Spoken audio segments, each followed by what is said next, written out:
दोस्तों, प्रत्येक परिवार की कुछ मूलभूत आवश्यकता होती है, जैसे रोटी, कपड़ा, मकान, स्वास्थ्य, शिक्षा इत्यादि। इन सब के लिए धन की ज़रूरत होती है और धन अर्जित करने के लिए हमें कार्य करना होता है।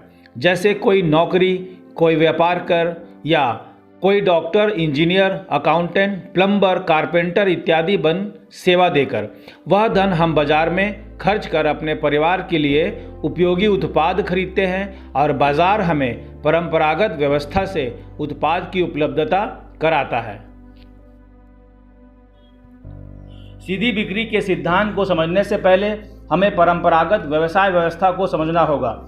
इस सिद्धांत में जब किसी उत्पाद को बनाने की योजना बनाई जाती है तभी उसमें होने वाले खर्च और लाभ की गणना कर ली जाती है और फिर उत्पाद को कारखाने में तैयार किया जाता है। उत्पाद को बाजार में उतारने से पहले ही उसका प्रचार प्रसार किसी बड़े स्टार के द्वारा कराया जाता है।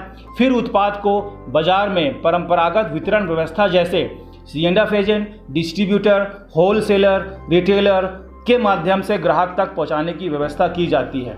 इस व्यवस्था में ग्राहक किसी उत्पाद को 100 रुपये में खरीद करता है तो उस उत्पाद को बनाने में लाभ के साथ 50 रुपये की लागत आती है और 50 रुपये वितरण व्यवस्था और प्रचार प्रसार पर खर्च होता है।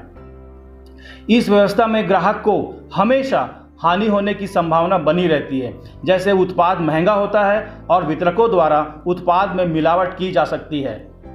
वहीं दूसरी तरफ डायरेक्ट सेल में उत्पाद को कारखाने पर क्वालिटी कंट्रोल के साथ तैयार करने के बाद सीधी बिक्री के सिद्धांत द्वारा ग्राहकों तक स्वयं की वितरण व्यवस्था से पहुंचा दिया जाता है।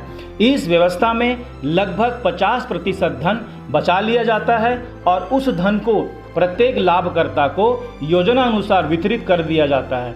इस व्यवस्था के कई लाभ होते हैं, जैसे 1. कीमत हमेशा वाजिब होती है। 2. हमेशा शुद्ध उत्पाद मिलता है। 3. ग्राहकों को व्यापार करने का अवसर प्राप्त होता है। इसमें आय की अनेक संभावना है।